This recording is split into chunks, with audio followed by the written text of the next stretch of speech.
Hello tout le monde, j'espère que vous allez bien. Je suis ravie de vous retrouver aujourd'hui dans une vidéo, dans un nouveau vlog. Aujourd'hui on est lundi 27 novembre et je reviens après une pause comme convenu. Je vais essayer de faire des vidéos toutes les semaines finalement au cours de ce mois de décembre. C'est pour ça que je vous prends aujourd'hui parce que quand on finira la semaine on sera déjà en décembre, donc voilà. Écoutez, comme convenu, mon mari est parti en déplacement au Canada courant novembre. Comme convenu, ça a été hyper difficile.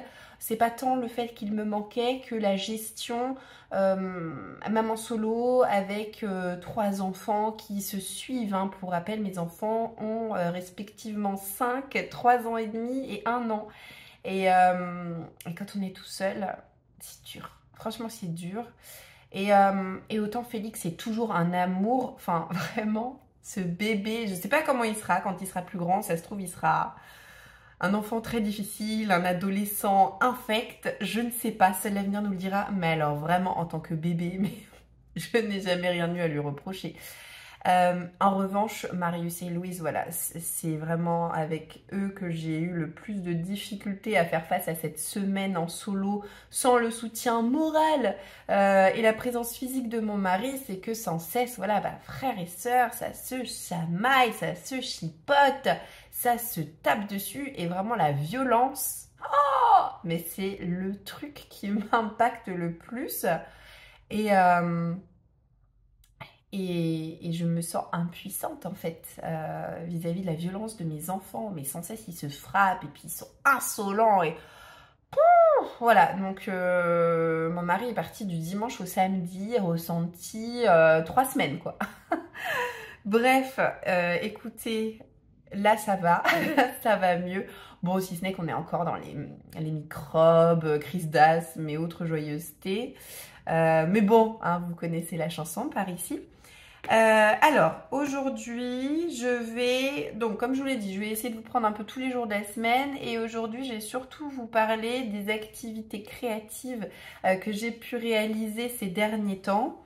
Je me suis mise au macramé, figurez-vous, parce que ça me tentait beaucoup comme activité. J'avais vraiment envie de me mettre au macramé dès la rentrée en septembre. Et bon, je ne m'y suis pas mise en septembre parce que j'avais pas trop le temps de me consacrer à cette activité-là. Mais j'ai commencé là dernièrement et je dois dire que ça me relaxe beaucoup. Je trouve ça hyper chouette. En plus, ce sont des projets qui se construisent à toute vitesse, donc c'est très encourageant. Voilà. Je trouve que c'est pas du tout aussi lent qu'un projet tricot. Moi, je suis hyper lente quand je tricote. En revanche, quand je fais du macramé, je le fais à toute vitesse. Bon, parce que ce sont des petites pièces que j'ai réalisées. Mais voilà, trop contente. Donc, c'était une copine qui m'a offert un kit tout prêt pour mon anniversaire. Je me sers pas vraiment du livret d'explication parce que il n'y a pas grand chose à en retirer de satisfaisant. En revanche, je me sers du matériel qui était inclus dans le coffret et puis je regarde des tutos sur YouTube et c'est comme ça que j'ai pu réaliser un petit ange de Noël à suspendre au sapin. Et ça, au moins, je suis sûre qu'avec mon brise-fer Félix, même s'il me fout le sapin en l'air, ça, au moins, ça ne cassera pas. Donc voilà, je suis très contente de mon petit ange. Je trouve que le plus fastidieux dans le fait de créer ce petit ange, ça a été avec un peigne, venir brosser le fil de coton pour enlever l'aspect tressé. Voilà, c'était assez long, mais bon. Ensuite, réalisé devant un épisode de Outlander, parce que je suis toujours dans la lecture du tome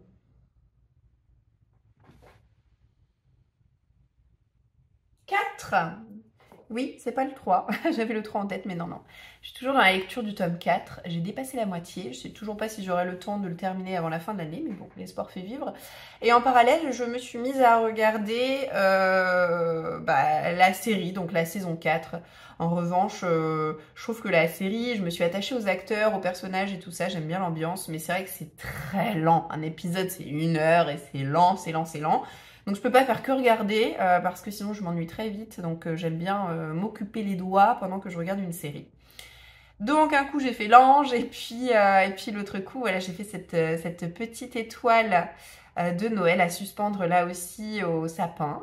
Et j'adore Oh, mais je suis trop satisfaite de moi en fait. Franchement, pour des débuts, je suis très contente. Bon, évidemment, voilà, je me suis encore jamais frottée à une grosse pièce, mais pour ce qui est du macramé, franchement, c'est très chouette. J'aime beaucoup. Bon, donc voilà pour le macramé, mais je ne fais pas que ça. Alors, je n'ai pas repris le tricot là. Pour le moment, j'ai mis le tricot sur pause. Je n'ai pas très envie de le reprendre. J'ai un projet d'écharpe pour moi, enfin de tour de cou, très long tour de cou. Mais voilà, je m'y mettrai peut-être au printemps prochain, pas avant. Parce que je fais quand même d'autres choses qui me prennent beaucoup de temps. J'ai commencé il y a plusieurs semaines de ça. La confection d'une maquette que mon grand-père m'a offert pour Noël d'il y a 2 ou 3 ans. C'est une maquette que j'avais trouvée en ligne. C'est une petite pièce en fait. Ça représente donc une librairie. Et ce qui m'a mis le coup de pied aux fesses nécessaire, c'est lorsque je me suis rendue pour la première fois au Renard Doré à Paris en août dernier et que j'ai vu qu'ils vendaient en fait cette maquette. Et je me suis dit, mais purée la honte, moi j'ai ça chez moi depuis X temps, j'ai toujours pas été fichue de prendre mon courage à 2 mains parce que bon, les explications sont en anglais, je comprends, mais voilà, ça me demande un effort supplémentaire. Mais bon, en soi, il n'y a pas vraiment d'explications. Les explications, vous les voyez surtout avec le pas à pas en image. Bref, on comprend quand même facilement. Il fallait juste réussir à s'y mettre. Donc, j'ai pas mal progressé, j'ai pas mal avancé ces derniers temps dans la confection de cette librairie. Déjà, j'ai fait tous les petits meubles.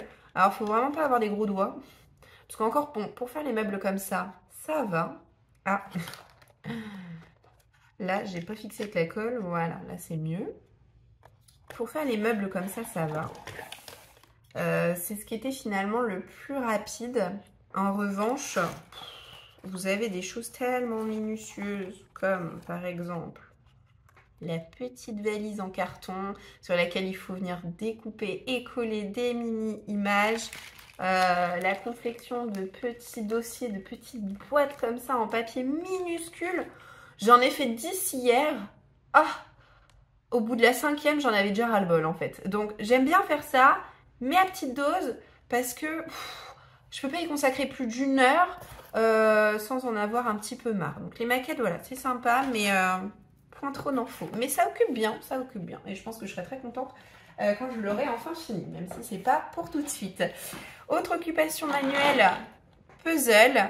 D'habitude, je fais des puzzles avec mon mari, et puis là, j'ai envie de faire un puzzle toute seule. On fait des 1000 pièces et voilà, je voulais voir ce que ça faisait que de faire un puzzle 1000 pièces toute seule et je voulais absolument ce puzzle. Je voulais me l'acheter l'année dernière, sauf qu'il était en rupture de stock absolument partout, il était introuvable, j'étais super déçue. Et alors là, contre toute attente, il est revenu en stock début octobre et je me le suis acheté mais dès que j'ai pu. Parce que je voulais celui-ci comme puzzle de Noël et vraiment pas un autre, même s'il y en a d'autres qui sont tout aussi beaux. Je ne sais pas pourquoi, c'était vraiment celui-ci que je voulais réaliser. C'est Happy Holiday. La marque, c'est Ibu. Et je me le suis acheté sur Amazon. Voilà. Et donc, l'illustratrice, qui a sorti un autre puzzle cette année d'ailleurs, et que vous pouvez trouver sur les sites de type Travel, enfin les sites spécialisés, c'est... Où est-ce qu'il est le nom de l'illustratrice? Je ne trouve pas... Victoria Ball, voilà.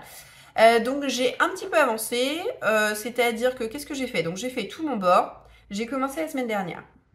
Donc j'ai fait ma bordure et j'ai fait... Qu'est-ce que j'ai fait? J'ai fait le store, la l'auvent de ce magasin, celui-ci, j'ai fait un bout de ciel. Et voilà, bon, ça va pas chercher très loin, mais franchement, je me rends compte que quand t'es tout seul, t'avances pas aussi vite qu'à 2, hein, voilà, nécessairement. J'ai aussi confectionné toujours dans voilà, l'optique Noël approche, les décorations de Noël, etc. Alors là, pour le coup, c'est pas du macramé, mais j'ai recyclé un carton Amazon pour en faire une guirlande de petites maisons. J'ai fait un petit village, une petite guirlande de maisons en carton que je suis venue dessiner avec du Posca et j'ai accroché sur ma cheminée. Donc là, en même temps que je vous parle, je vous insérerai une petite vidéo pour que vous puissiez voir comment ça rend, mais c'est très facile à faire et ça fait son petit effet, j'aime beaucoup. Et finalement, je vais terminer cette partie activité créative par le coloriage. Au mois de novembre, je n'ai fait qu'un seul colo, j'étais pas très motivée. Il faut dire que les températures ont vraiment chuté et dans la véranda, il fait très froid. Je serais déjà contente, je serais d'ailleurs contente de terminer cette prise pour aller me réfugier au chaud juste après. Donc non, j'ai pas beaucoup colorié. J'ai colorié uniquement quand c'était les journées avec du soleil, que le soleil chauffait agréablement la pièce. Autrement, voilà, j'étais réfugiée dans le salon. Mon coloriage, je l'ai choisi dans le carré boule de poil. Donc c'est le carré qui est illustré par Diane Dufour, dans lequel j'avais déjà fait 2 illustrations au printemps. Donc j'avais fait ce chevreau que m'avait choisi Marius et j'avais fait un autre colo que m'avait choisi Louisette. C'était une femme qui se cachait le visage avec son bouquet de fleurs avec 2 corgis à ses pieds. Et alors, il faut savoir que ce petit album de coloriage est divisé en 4 sections. Chaque section correspond à une saison différente. Et chaque section débute par ce même type d'illustration, à savoir un losange dans lequel est inséré un animal et vous avez donc un motif vertical à chaque fois. Et moi, j'ai détourné en fait l'illustration pour en faire vraiment du papier peint, jouer sur l'effet papier peint, voilà. Je me suis dit, j'ai fait ça au printemps, on est en automne, je vais faire la même page, mais du coup version automne. Et c'est comme ça qu'en novembre, j'ai réalisé donc cette illustration-là.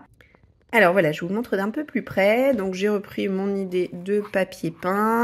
Donc pour ce qui est du fond, j'allais dire que c'était du pastel sec, mais pas du tout, ce sont les Broadfunner macarons. Ce qui est du reste, eh bien j'ai pris les polychromos, voilà. Et donc je suis très contente que ce soit l'effet poil, que je trouve plutôt bien réussi. Mes petites mûres, les glands. J'avais pas trop d'idées donc pour faire les roseaux, parce que je trouvais que les roseaux ça faisait pas trop automnal. Mais finalement, vous voyez, je suis partie sur ce type de couleur et je trouve que ça rend très bien. Attendez, j'essaie de faire le focus. On n'a pas beaucoup de lumière aujourd'hui, hein, donc pour le focus, c'est pas terrible, voilà. Alors, j'ai remis la caméra à sa place, mais peut-être que le plan a un tout petit peu bougé. Donc pour finir, je vais vous parler de mes lectures de novembre, avant de vous laisser donc pour aujourd'hui, d'autant que je commence à avoir vraiment très froid. Alors en novembre, combien de livres est-ce que j'ai pu lire? Sachant que le mois n'est pas terminé et que je pense que ma lecture en cours, dont je vous parlerai probablement demain ou après-demain, je l'aurai fini avant la fin du mois, c'est sûr, mais j'aurai pas le temps de lire un autre livre derrière. Donc 1, 2, 3, 4, 5, 6, 7 et 8. Donc j'aurais pu lire 8 livres en novembre, ce que pas mal. Il y a eu des lectures extrêmement décevantes. Par exemple, ma première lecture du mois, ça a été La terrifiante histoire de Prosper Redding. Je n'ai pas aimé cette lecture. Je vais pas vous faire un avis détaillé sur toutes mes lectures de novembre parce que bon, j'ai pas envie. Voilà, je vais faire un vlog par semaine. J'ai pas envie que ce soit à chaque fois trop long. Surtout qu'au mois de décembre, bah, tout le monde fait des vidéos et il y a beaucoup trop de contenu à regarder. Mais bon, globalement, pour que vous ayez quand même un petit panorama de mes lectures du mois. J'ai été aussi un peu déçue par Young Elite, le premier tome. C'était clairement une relique de ma pile à lire et j'en attendais mieux. J'en attendais plus. J'ai été aussi déçue par le dernier tome de Ash Princess. Vous aviez eu mon avis détaillé sur les tomes 1 et 2 que j'ai pu lire cette année. Là, j'ai terminé la trilogie. Et franchement, bah voilà, j'étais très emballée au départ. Et puis plus ça allait et plus... Donc je ne conserverai pas dans ma bibliothèque cette trilogie. Et pour ce qui est de mes autres lectures, c'est du très bien.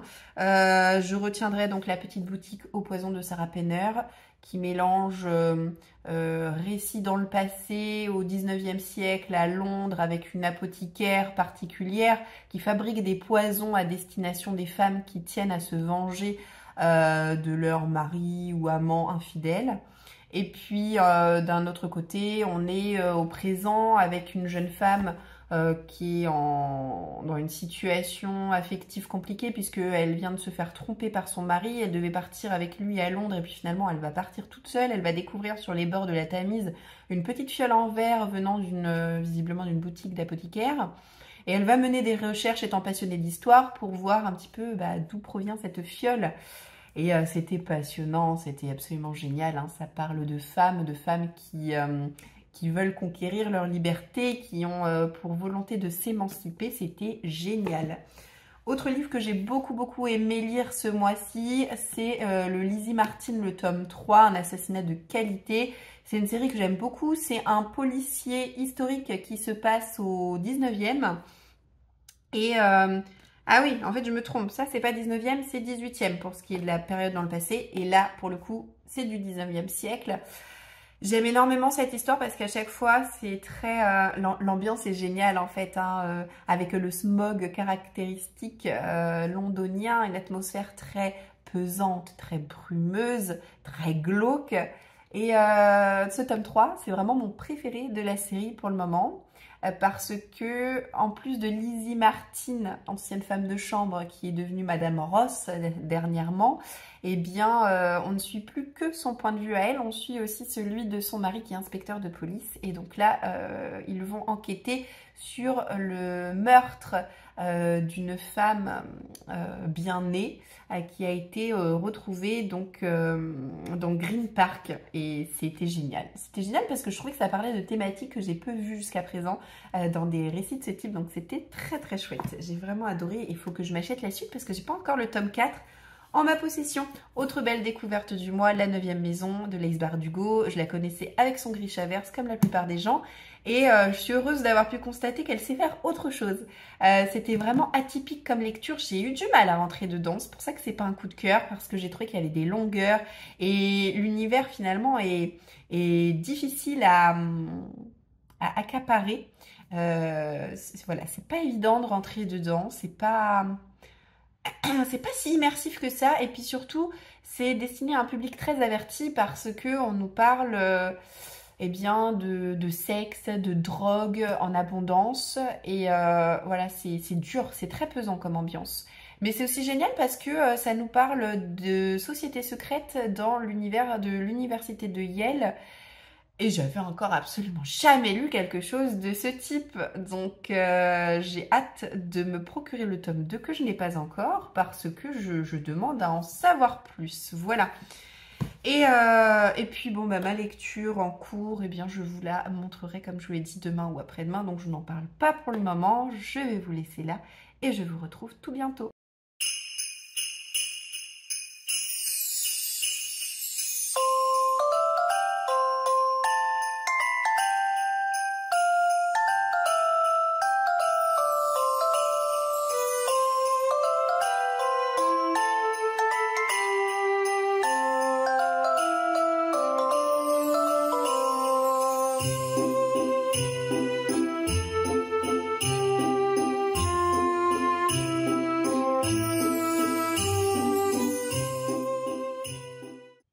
Hello, aujourd'hui on est mardi 28, c'est le matin, j'ai déposé les grands à l'école et je viens de coucher Félix pour la sieste.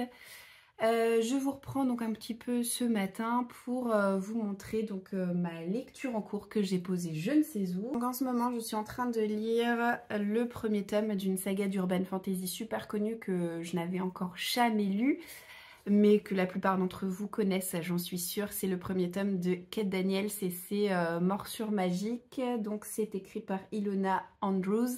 Et de cet auteur, eh bien, j'ai déjà lu, je ne sais plus quel est le nom de cette autre saga, mais j'ai déjà lu voilà, une intégrale qu'une copine m'avait offert, qui comportait donc les 3 premiers tomes. J'avais plutôt bien apprécié, mais là, franchement, j'aime encore plus. Le départ a été assez compliqué parce qu'on nous présente plein de personnages et puis on est dans la ville d'Atlanta, on se rend compte que voilà, c'est pas l'Atlanta qu'on connaît, c'est plutôt l'Atlanta qui a dû faire face à une espèce de cataclysme magique et qui a tout déréglé niveau technologie. Et maintenant, voilà, les gens sont obligés de faire face à tout un tas de peuples de type vampires, métamorphes, etc. C'est assez original, ne serait-ce que pour les vampires, parce que les vampires, ce sont juste des cadavres qui sont pilotés automatiquement par des personnes qui ont un pouvoir de nécromancie. Donc finalement, le vampire n'a pas une conscience propre, c'est juste une dépouille, une enveloppe vide. Et bref, il y a plein de petites choses comme ça, super intéressantes. Et puis l'héroïne est ultra badass, elle a beaucoup de charisme. Et bon, bah écoutez, pour le moment, j'aime beaucoup. Voilà, il me reste pas grand-chose à lire. Il me reste un tout petit peu plus de 100 pages. Soit je terminerai cette lecture ce soir, ou soit plus vraisemblablement, parce que j'ai quand même des petites choses à faire dans la journée, je la terminerai demain matin et je pourrai attaquer directement ma pile à lire du mois de décembre que je vous montrerai une autre fois. Autrement, ce matin, ce que je vais faire, c'est que je vais emballer des cadeaux pour les enfants parce que à la fin de la semaine, donc on sera en décembre, et samedi aura lieu le spectacle de Noël qui a lieu tous les ans le premier week-end de décembre à mon boulot. Bon, mon mari a donc quitté la boîte et moi, même si je suis en congé maternité, j'allais dire pas du tout. Même si je suis en congé parental, eh bien, je suis quand même toujours salariée de cette entreprise et je continue de bénéficier de ce que peut proposer. Oh, pourtant, j'ai bien dormi cette nuit. Je continue de bénéficier de ce que peut proposer le comité d'entreprise et notamment ces petits spectacles qui sont à destination des enfants, mais pas que. Et il y a donc le Père Noël qui arrive à l'issue du spectacle distribuer les cadeaux que papa et maman ont achetés au préalable. Et l'entreprise offre des petits chocolats pour les enfants en plus des cadeaux. Donc ça me tenait à cœur de pouvoir être disponible donc ce week-end pour pouvoir y aller. On y va tous les ans, mais d'autant plus que potentiellement c'est la dernière année où Marius va croire au Père Noël parce que bon, j'ai conscience que l'année prochaine il va rentrer au CP. Donc, il quitte un peu le bac à sable pour la cour des grands, si vous voyez ce que je veux dire. Et voilà, à partir du CP, potentiellement, on n'y croit plus beaucoup. Déjà, dans son école, il y a un enfant de sa classe qui a dit à tout le monde, mais vous savez, le Père Noël, il n'existe pas. Sauf que c'était trop drôle, il s'est fait recaler par tous les gamins en mode, mais si, le Père Noël, il existe, qu'est-ce que tu racontes? C'est juste que tu l'as jamais vu. Marius, le premier, lui a dit, mais moi, le Père Noël, je le vois tous les ans, en fait. Bien sûr que si, il existe. Donc voilà, mais je me dis, bon, le secret va maintenant être rapidement éventé, et puis une fois qu'il le saura, bah, il s'empressera de dire la vérité à sa sœur. Après, avec Félix, peut-être qu'on peut jouer sur le fait qu'il est vraiment plus jeune que les deux premiers de mes enfants, donc potentiellement, voilà, je pourrais réussir à inciter Marius et Louise à tenir leur langue, je ne sais pas trop. Mais c'est vrai que c'est toujours un peu délicat, donc j'ai envie de savourer, de profiter de cette année où je suis sûre qu'ils croient encore tous les deux au Père Noël. Donc je vais vous montrer rapidement les cadeaux, les cadeaux que le Père Noël va donc leur offrir samedi. Ce sont que des cadeaux. Alors, pour Marius, c'est un cadeau qu'il m'a demandé. Pour Louise, bon bah voilà, je me suis laissée inspirer par ce que je trouvais en magasin. Et pour Félix, on est dans de l'utilitaire, entre guillemets. C'est-à-dire que Félix nous a cassé des tutus de bolide. Parce qu'il s'amusait à les balancer dans l'escalier. Puis alors en bas, une fois en bas, la tutu de bolide, elle en pouvait plus. Hein. C'est-à-dire que le bouton qui fait de la musique ne répondait plus. On avait beau changer les piles. Le mécanisme à l'intérieur était cassé. Donc je récidive en lui offrant un coffret de tutu de bolide. C'est pas donné en plus ces trucs-là. Hein. Franchement, pour 3 tutus de bolide comme ça... Bah, il faut compter une vingtaine d'euros. Alors cette année, parmi les cadeaux de Noël des enfants, j'ai prévu de la seconde main. Mais je voulais pas de la seconde main parmi ce qu'offre le Père Noël parce que ça faisait moins réaliste. Vous voyez, ça fait toujours plus vrai quand il y a l'emballage, le machin. En plus de ça, je me débrouille même pour pas prendre le même papier cadeau qui enveloppe les cadeaux que le Père Noël offre que les cadeaux que nous, on emballe. Parce qu'en fait, pour adoucir la déception, j'ai toujours fait croire aux enfants que le Père Noël n'apporte qu'un seul cadeau par enfant, donc au spectacle, plus eh bien, le jour de Noël, et que le reste des cadeaux qu'ils reçoivent, eh bien, c'est de notre part à nous, de la part de papy-mamie, etc.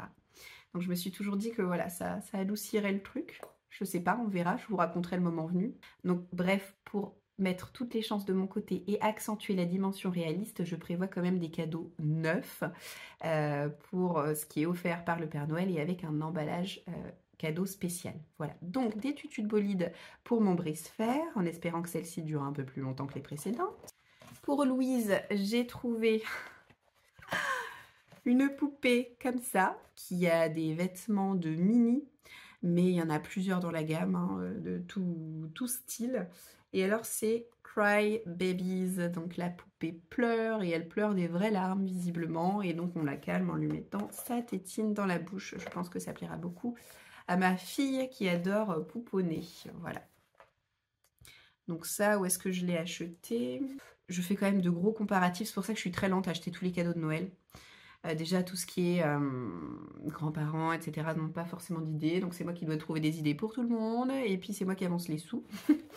donc je fais des gros comparatifs entre supermarché, Darty, Amazon, et puis parfois on a des cartes cadeaux ici ou là, ou du cashback, donc bref, vraiment on regarde tout parce que on a 3 enfants quoi, donc franchement ça fait un budget incroyable. Donc voilà, et puis ça du coup, ça a été acheté, je crois que c'était chez Auchan parce que pour le coup c'était moins cher que ailleurs. Et là, c'est Marius qui m'a longtemps tanné parce qu'il l'a vu chez un copain, il voulait absolument la voir et puis il est vachement dans sa période super-héros. Vous vous rappelez peut-être que pour son anniversaire, il a eu un Captain America et là, il voulait absolument une figurine articulée Batman avec sa Batmobile. Donc voilà, mon fils, tu recevras ce que tu m'as demandé pour Noël. En revanche, on est d'accord que ça va être une monstruosité à emballer en fait. Vous pouviez pas faire un vrai carton? On va appuyer là, ça va faire un trou direct. Donc voilà pour les premiers cadeaux de Noël des enfants. Et puis comme j'en suis à vous parler de cadeaux, juste après je vous insérerai un petit clip qui va vous montrer les cadeaux que Félix a reçus pour son premier anniversaire. C'est pas évident quand on arrive au 3e enfant et qu'on a un enfant d'un sexe que l'on a déjà. Donc là, savoir un 2e petit gars, de trouver des idées cadeaux parce que vous imaginez bien que je suis déjà équipée de tout un tas de choses, mais je suis particulièrement connue pour avoir plein d'idées cadeaux. Donc j'ai quand même réussi à trouver des petites choses très sympas avec lesquelles il apprécie beaucoup jouer. Donc je vais vous faire un petit clip, ça pourra vous inspirer si vous avez des petits bouts de l'âge de Félix pour Noël qui approche justement. Je vais vous laisser, je vais donc emballer ces cadeaux et puis aller les planquer en bas pour que mes enfants ne les voient pas en rentrant cet après-midi. Et je vais m'en retourner ensuite à mon Kate Daniels que j'aimerais vraiment avancer là aujourd'hui. Et écoutez, j'ai pas de réception livresque à vous montrer parce que j'étais ultra raisonnable, mais plus que raisonnable en fait. Pour la première fois depuis des années, eh bien en novembre, je ne me suis acheté aucun livre. Parce que, écoutez, j'ai tellement la sensation de faire des folies pour mes enfants, entre Noël et puis le calendrier de l'Avent où je les surgâte, que j'ai préféré me priver. J'aurais pu, enfin franchement, oui, j'aurais pu m'acheter des livres, mais je me suis rendu compte que c'était trop. Et puis c'est pas comme si j'avais pas de 100 livres d'avance à peu près à lire dans ma pile à lire. Donc clairement, voilà, j'ai préféré privilégier mes enfants plutôt que moi-même. Ça me filait vraiment mauvaise conscience en fait de dépenser autant. Et par contre, voilà, je voulais vraiment leur faire plaisir un max. Donc je ne me suis acheté aucun livre en novembre, mais bon voilà, j'ai réussi à tenir tout ce temps. On est le 28 comme je vous ai dit, donc tout bientôt ça va être décembre et puis voilà, je vais pouvoir me faire plaisir à nouveau. J'ai fait un grand geste de la main et du coup le plan s'est éclairci, j'aurais dû faire ça dès le départ.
Hello, aujourd'hui c'est jeudi et qui dit jeudi dit pâtisserie. Donc aujourd'hui j'ai décidé de confectionner avec vous un pain d'épices. parce qu'on est le 30 novembre, que dès demain on va rentrer dans la période de l'Avent et que c'est une recette qui sent bon Noël. J'ai un petit assistant dans les bras, donc je pense que cette recette, vous la verrez d'une traite, mais pour moi, elle ne sera pas réalisée en une seule fois, parce que voilà, il faut que je m'occupe de mon petit Félix en même temps. J'ai disposé tous les ingrédients dont on va avoir besoin pour la recette devant la caméra. On va faire le point sur ce qu'il va nous falloir, les quantités, avant de démarrer le pas à pas. Donc, il va vous falloir, et il va surtout me falloir, une cuillère à café de levure chimique, une pincée de sel, une cuillère à café d'arôme vanille, une demi-cuillère à café de bicarbonate alimentaire, 160 g de lait entier, environ 215 g de miel, 75 g de beurre, et les zestes d'une orange, alors peut-être pas les zestes de toute l'orange, mais on va dire essayer de remplir avec les zestes l'équivalent d'une cuillère à café sera déjà bien. 235 g de farine, 75 g de sucre canne et pour finir presque 2 cuillères à café de mélange pour pain d'épices. On va se retrouver ensuite avec deux préparations différentes. Dans une casserole, on va venir placer le beurre, le lait, le miel et les zestes de l'orange. Et dans le saladier, on va mettre tout le reste. Pour ce qui est de la casserole, on va laisser chauffer et on va couper quand le mélange sera à ébullition. Et pour ce qui est du saladier, on va venir mélanger les ingrédients et creuser un puits au milieu. Je viens verser le contenu de ma casserole dans mon puits, tout en mélangeant à chaque fois, à chaque ajout. Et je vais le faire comme ça 3 fois. L'objectif étant qu'on ne voit plus la farine.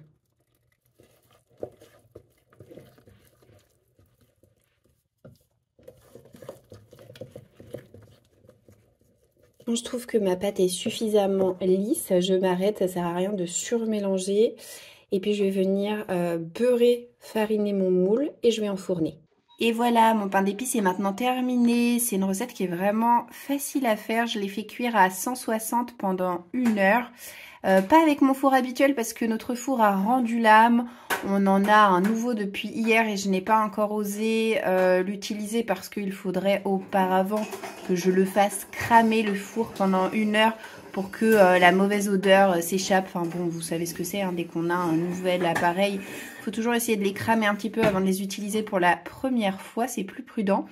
Donc j'ai tout simplement utilisé notre four micro-ondes, c'est un combiné micro-ondes et four, il est tout petit, mais pour ce qui est de la cuisson d'un cake, et bah, ça suffit complètement. Donc là, ça fait plusieurs heures qu'il est cuit, il est maintenant froid, donc je vais l'envelopper dans un film alimentaire.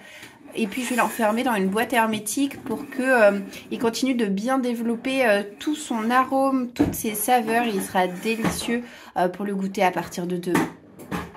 Hello! Aujourd'hui on est vendredi 1er décembre et c'est le dernier jour face caméra de ce premier vlog. Ensuite il y aura des petits clips pour clôturer la vidéo. Je vous retrouve en pleine forme et super motivée parce que ça y est, on rentre vraiment dans l'Avent et c'est vraiment une période que j'aime encore plus que la fête de Noël à proprement parler. Donc je suis très contente. Je vais vous parler lecture là pour commencer cette séquence. Alors bon, je suis désolée, mes sourcils sont encore un petit peu bizarres, mais c'est parce que quelques jours avant de vous prendre en vlog, je suis allée faire ma dernière retouche à l'atelier du sourcil et bah voilà, les croûtes s'en vont. Donc forcément, ça, on est dans un entre-deux un peu moche, mais bon, c'est comme ça. Écoutez, je l'ai lu en 2 jours, je l'ai dévoré, je pensais pas lire aussi vite, ce qui fait que, eh bien, je peux rajouter un livre, une lecture supplémentaire à mon quota de novembre qui s'élève maintenant, je ne sais plus, à 8 ou 9 romans, quelque chose comme ça.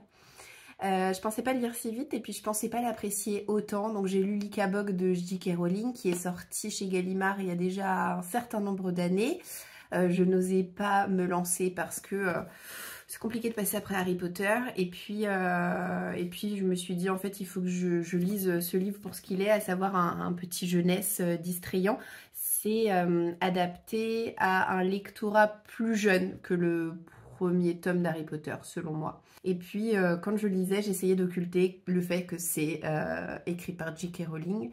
Et je pense que comme mes attentes n'étaient pas très élevées, j'ai été d'autant plus agréablement surprise par cette lecture. Alors c'est pas ma lecture de l'année, c'est pas un coup de cœur non plus, mais j'ai passé un agréable et divertissant moment de lecture et surtout je l'ai boulotté à toute vitesse, je l'ai lu tellement vite. Bon, après vous pouvez voir quand même que le texte est assez aéré, donc ça aide, mais vraiment c'était très chouette. L'auteur a imaginé cette histoire il y a très longtemps, pendant qu'elle écrivait différents tomes d'Harry Potter. Et c'est une histoire qu'elle racontait à ses enfants avant qu'ils aillent se coucher. À chaque fois, elle ajoutait des détails, des petites choses, elle revenait sur certaines scènes. Et puis, elle souhaitait pas forcément la publier, cette histoire. Donc finalement, ce qu'elle a pu taper à l'ordinateur, ce qu'elle a pu écrire, elle a tout monté au grenier en se disant, voilà, ça ne me resservira plus. Ensuite est arrivé le Covid et le confinement. Et elle s'est dit, si je sortais ce que j'ai pu écrire et que je le mettais en ligne pour en faire profiter gratuitement tous ces enfants qui sont confinés, qui n'ont pas trop de moyens de se distraire. Et c'est comme ça que l'ICABOG a réapparu. Ces enfants étaient désormais adolescents et du coup ils ont donné leurs avis, leurs impressions de lecture à leur maman en lui disant « Ah, je me souviens vachement bien de cette scène et je trouvais qu'à l'époque, comme tu le racontais, c'était mieux, donc il faudrait peut-être que tu modifies un peu le texte. » Donc ils ont participé finalement assez activement à cette réécriture de l'ICABOG. Et c'était vraiment très intéressant d'avoir tout le contexte finalement d'écriture de ce livre. Et puis à la fin, il y a plein d'illustrations qui sont réalisées par des enfants d'une dizaine d'années et qui viennent mettre eh bien, en couleur et en images certains points clés de l'histoire. Donc c'était vraiment très chouette à découvrir. Alors de quoi ça parle l'ICABOG?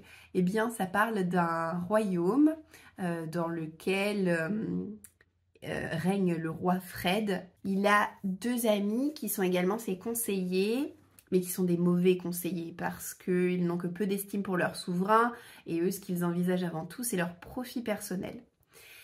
Et il y a un mythe dans cette contrée-là, c'est le mythe de l'ICABOG. Ce serait un monstre d'allure repoussante qui dévorerait les moutons, dont il faut se méfier. Et un jour, il y a un paysan qui va venir voir le roi en lui disant « l'ICABOG a dévoré mon chien ». Donc le roi va dépêcher une armée, il va aller mener l'enquête et contre toute attente, il va apercevoir cette créature que tout le monde en fait pensait relevé d'un conte de grand-mère. Donc c'est un livre que j'ai trouvé très intéressant parce qu'il aborde des thématiques qu'on voit trop peu souvent dans la littérature jeunesse, à savoir le mensonge et surtout le poids et l'importance d'une rumeur. J'ai trouvé que le récit était très rythmé parce qu'il y a de nombreux chapitres mais ils sont très courts et on va toujours d'une nouvelle action à une autre, enfin vraiment ça n'arrête pas, voilà, il n'y a pas de temps mort, donc c'était très distrayant grâce à ce procédé-là. Maintenant les personnages, ils sont pas inoubliables non plus, les antagonistes sont très amusants, l'auteur les dépeint de façon très burlesque, donc ça prête vraiment à sourire, mais concernant les personnages principaux, les héros de cette histoire, ils sont pas inoubliables non plus, bien que très sympathiques.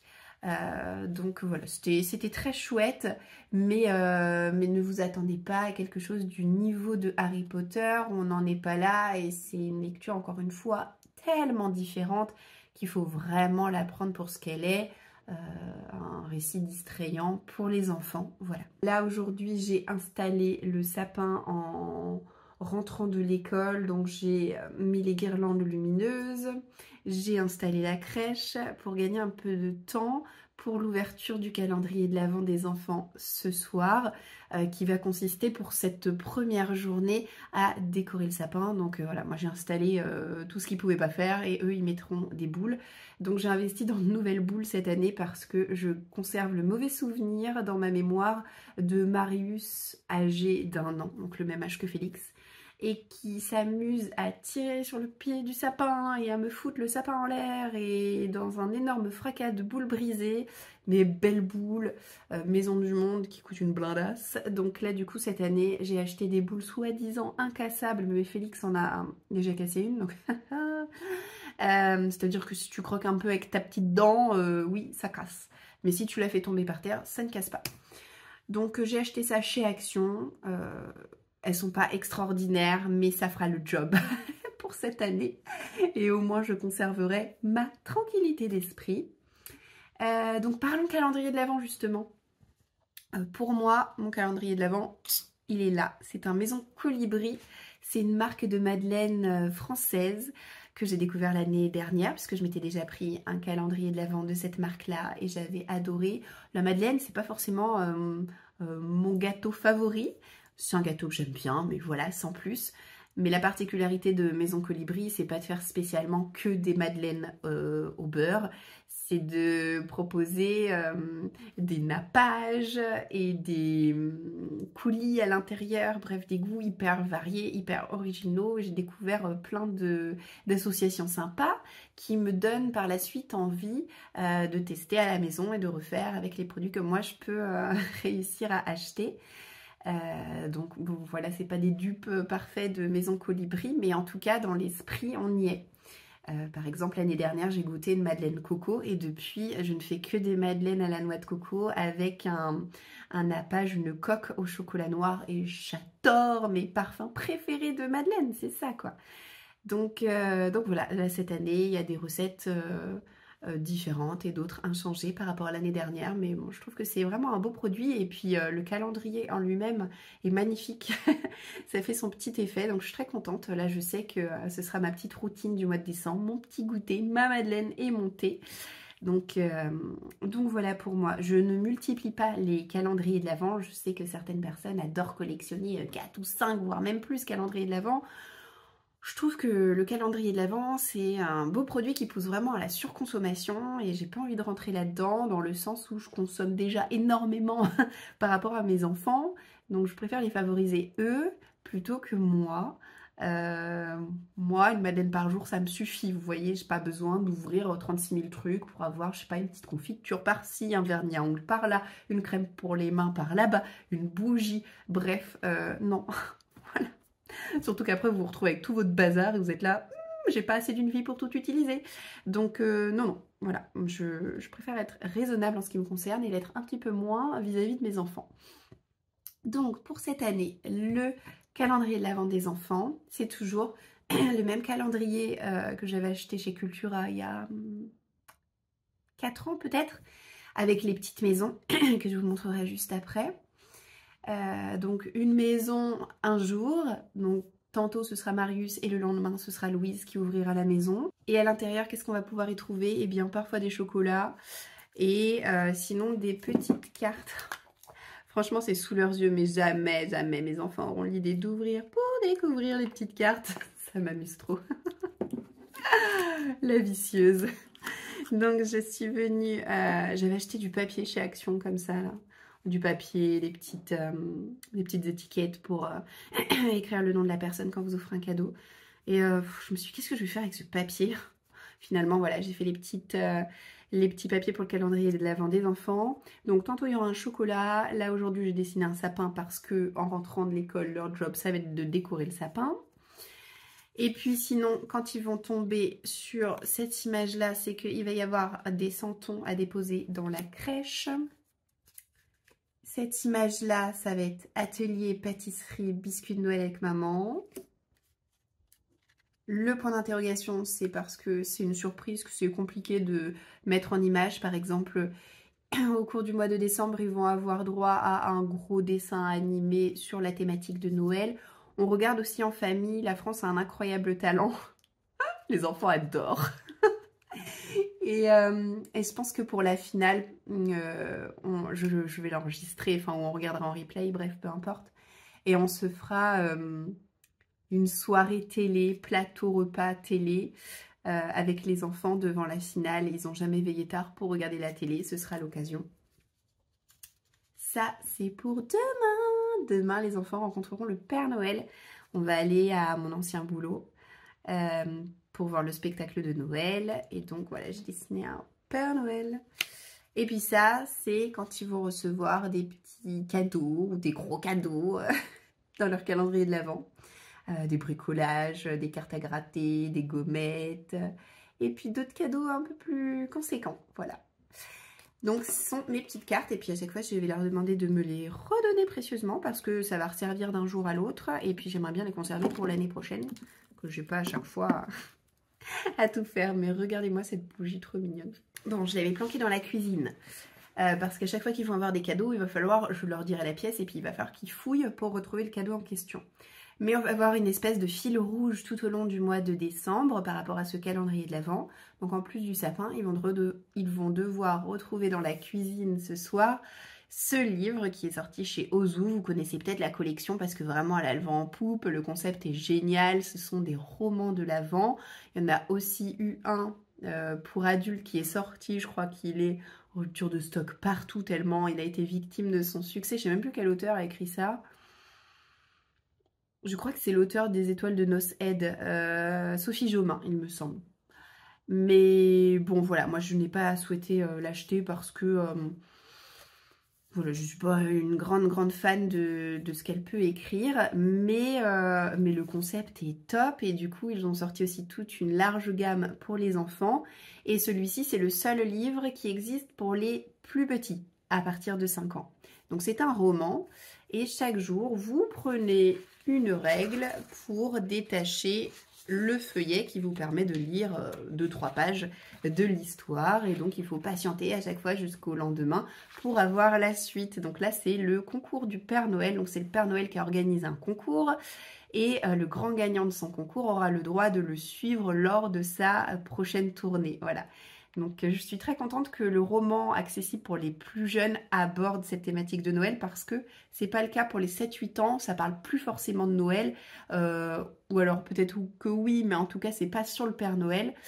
C'est des romans qui restent quand même de saison, hein, l'hiver, le froid, la neige, etc. Mais pas forcément aussi féerique que peut l'être ce premier récit. Et puis bon, après, même si vous l'avez tout ouvert, vous avez déjà tout lu, rien ne vous empêche de le relire aux enfants l'année prochaine. Donc je trouvais ça très sympa. Donc on va faire ça. Ça va nous prendre un peu de temps tous les soirs, plus la petite activité quand il y aura des activités. Et c'est pour ça que je me suis dit que je m'étais un peu trop emballée cette année parce que j'ai aussi acheté un calendrier de l'Avent Pandacraft à Marius qui finalement ne servira pas cette année, mais que j'utiliserai pour l'année prochaine puisque je me suis dit mais le pauvre il va faire que ça quoi, c'est pas possible.